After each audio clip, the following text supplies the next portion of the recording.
This is a Tuesday morning. 66 million years ago. The temperature is 26 degrees Celsius. The sky is clear. There are no warning signs. No trembling ground. Just a flood plain and a river and a morning that looks exactly like every other morning for the past 180 million years. Nothing alive on Earth knows what is coming. A Triceratops is drinking from a river. 9,000 kilograms of animal. A skull 2.5 meters long. 3 horns.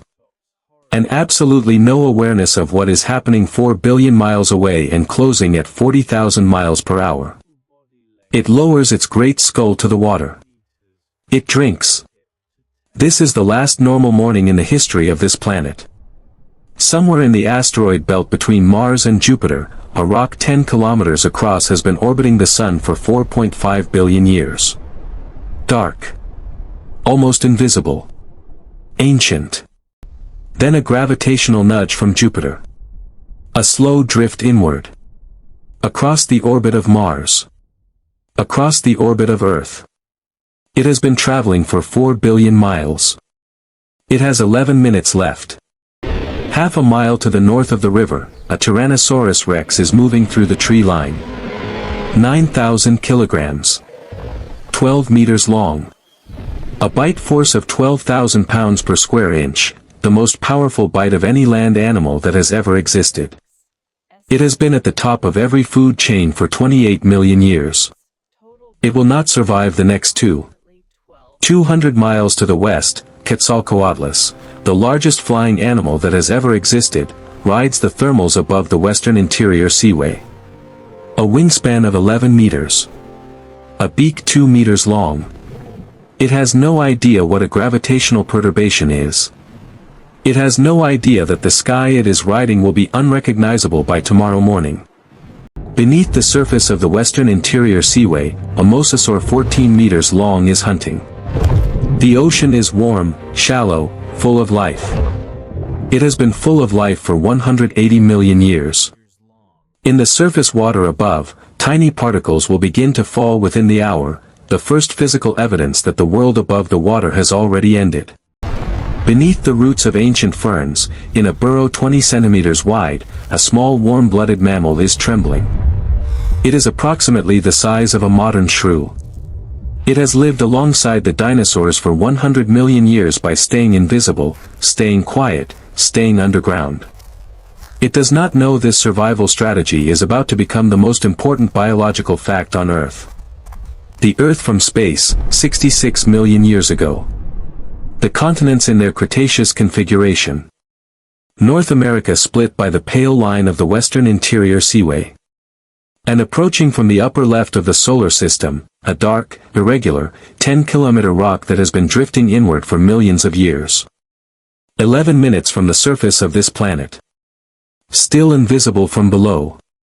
Still unknown. Look at the eye of the Triceratops. A large amber-brown eye, 6 centimeters in diameter, looking out across a flood plain it has grazed its entire life.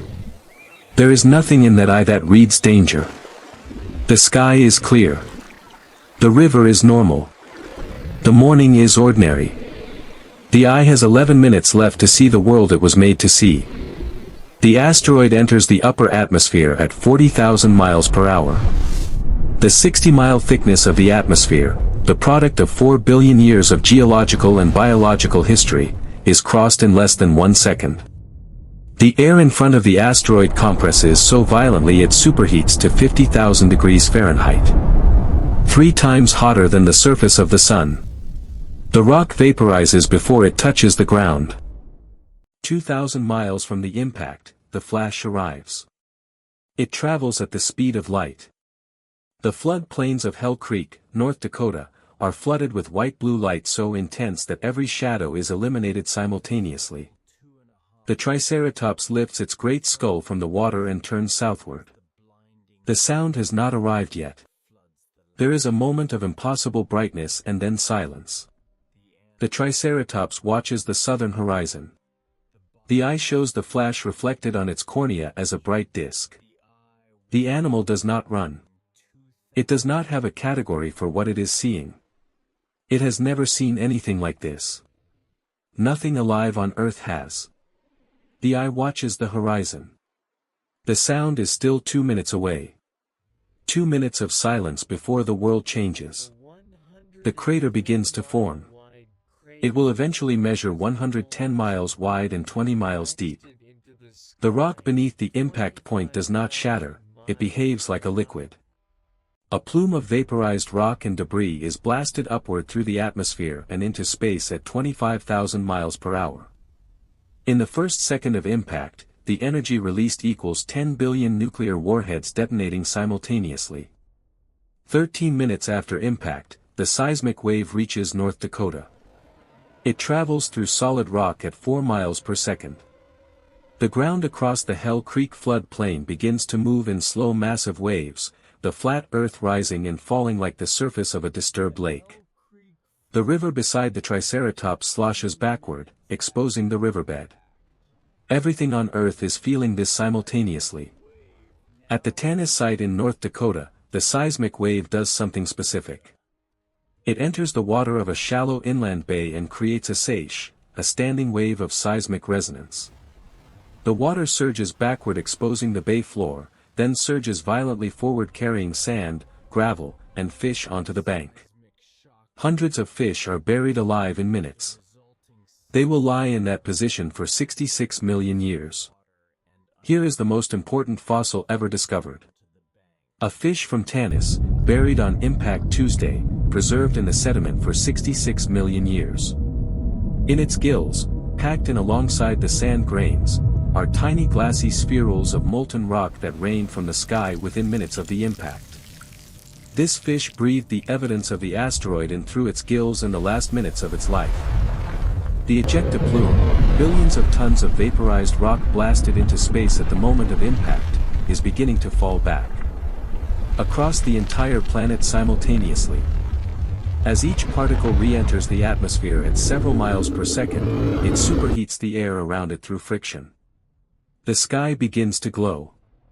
Not in one place. Everywhere. The entire upper atmosphere becoming a broiler. The re-entry heating has begun. The Tyrannosaurus rex stands at the forest edge and looks at the sky.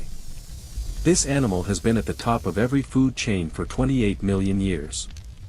It has evolved to be the most powerful land predator this planet has ever produced.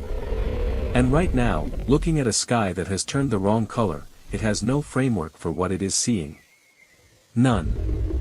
Not one. Look at the T-Rex's face. The forward-facing eyes in their deep orbital sockets. The massive jaw. The most powerful bite force of any land animal in history. 28 million years of perfected predatory evolution.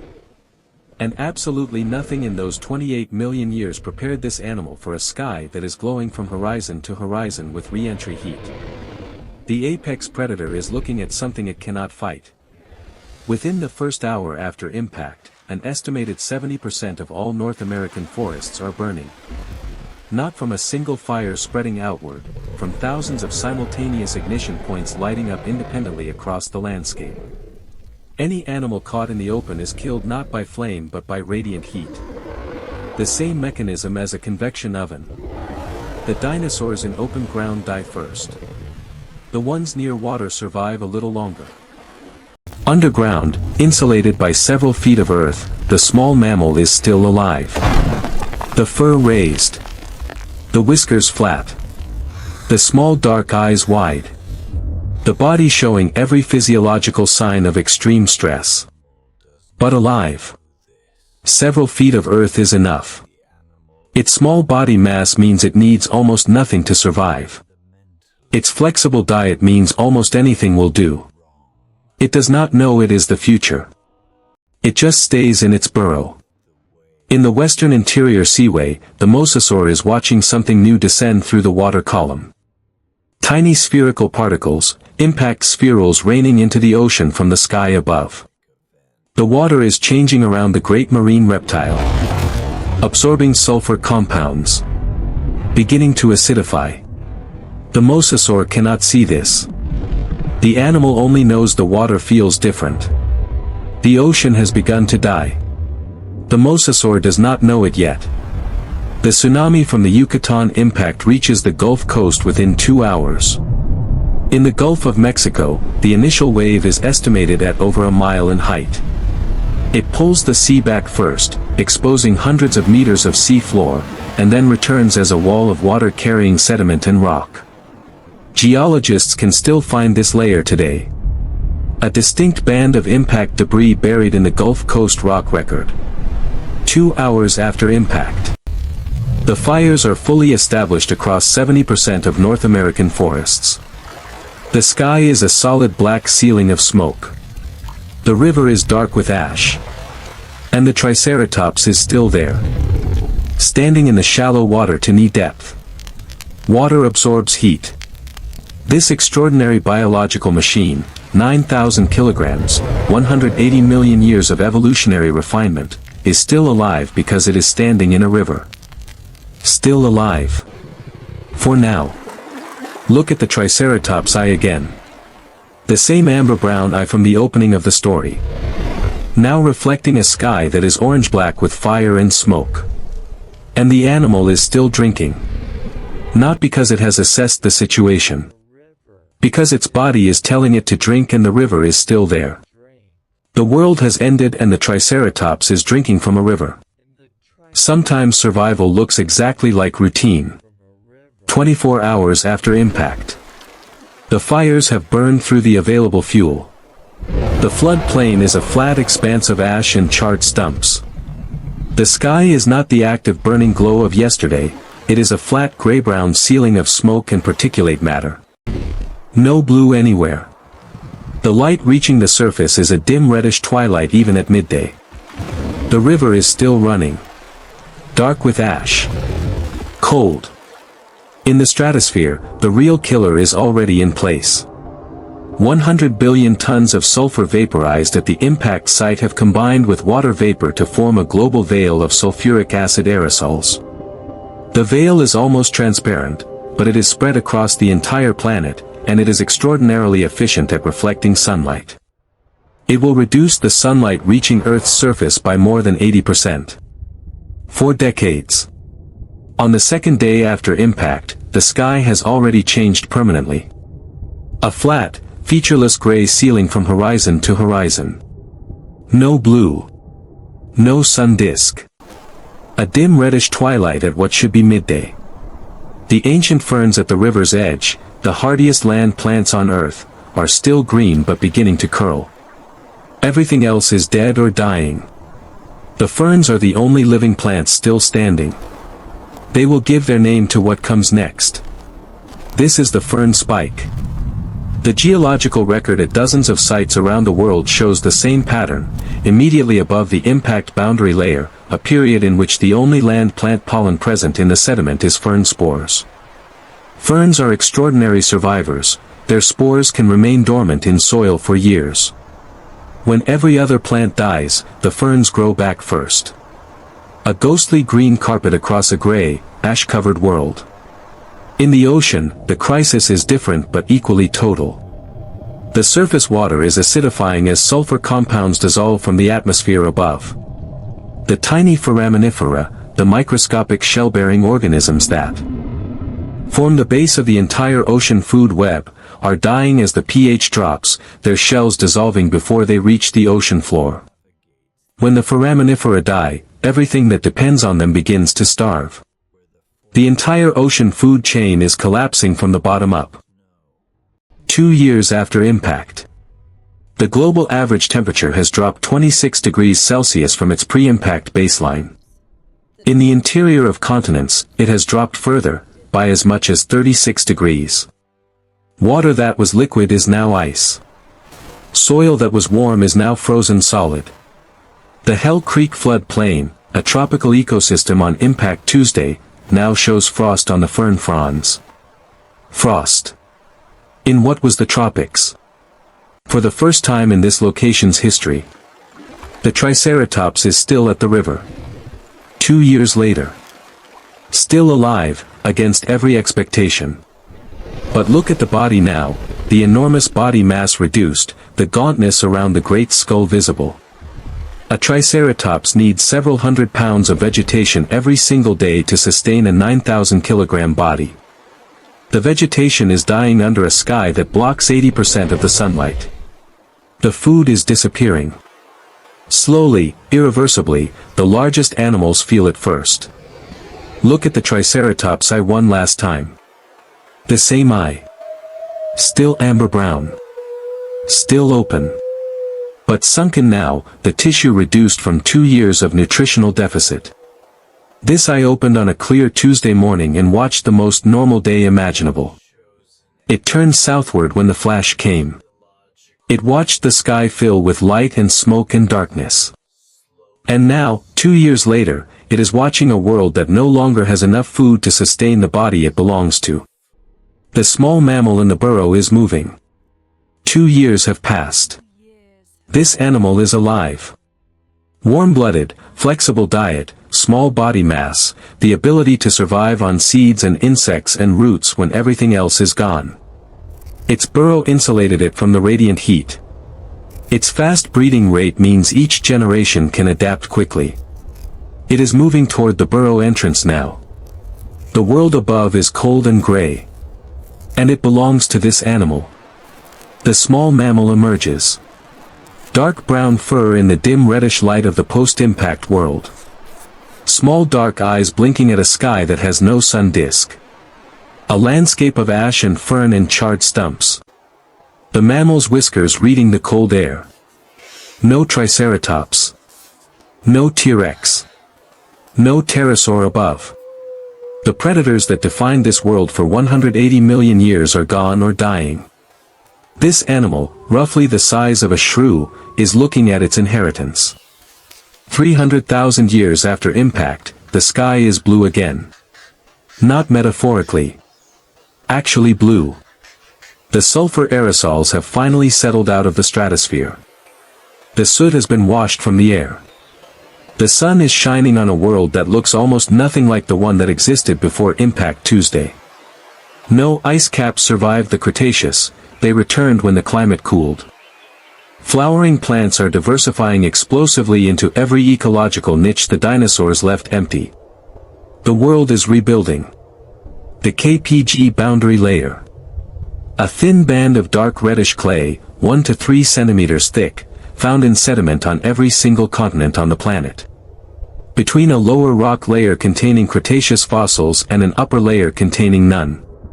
In the clay, iridium, an element rare on Earth but common in asteroids. This layer is the physical record of Impact Tuesday. Written in the rock on every continent simultaneously. The geological security camera that never stopped running. The Chicxulub crater is still there. Buried under kilometers of limestone deposited over 66 million years.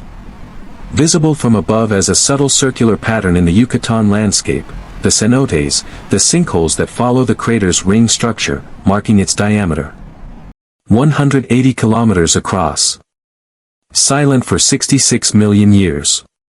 The largest confirmed impact structure on Earth. The scar that ended one world and accidentally started the one we live in. 10 million years after the impact, large mammals are moving across the plains of North America. Filling the ecological roles left empty by the dinosaur extinction. Still small by modern standards, approximately 1 meter at the shoulder. But large, diverse, multiplying.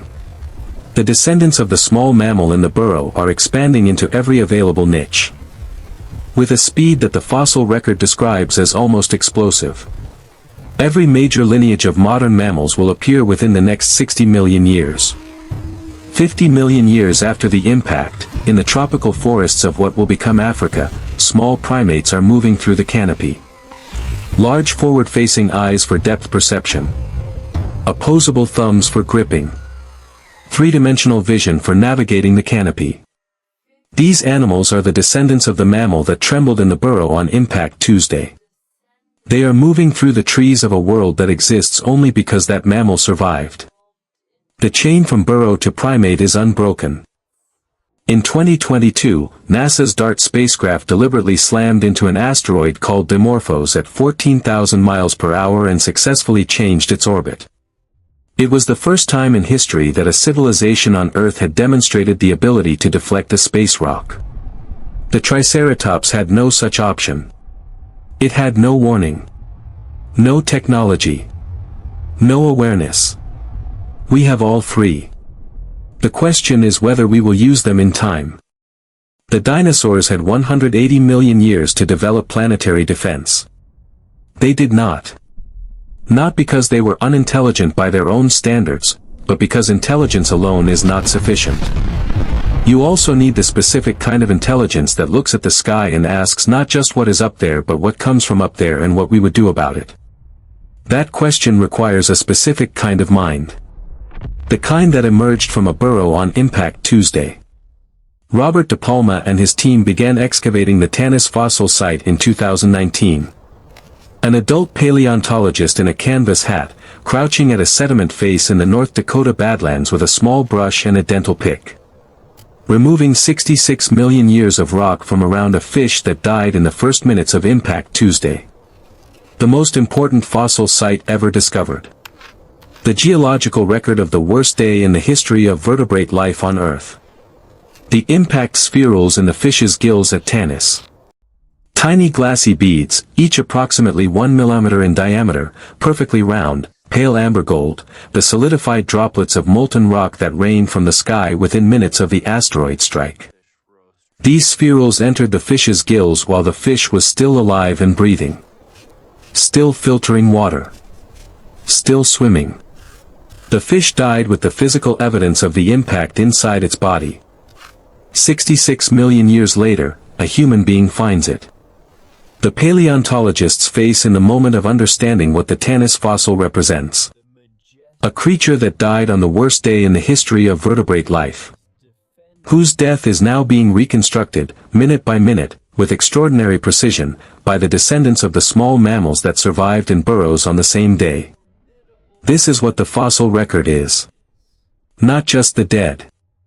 The message the dead left for those who came after. The Hell Creek River bank, 66 million years later. The same river. The same watershed.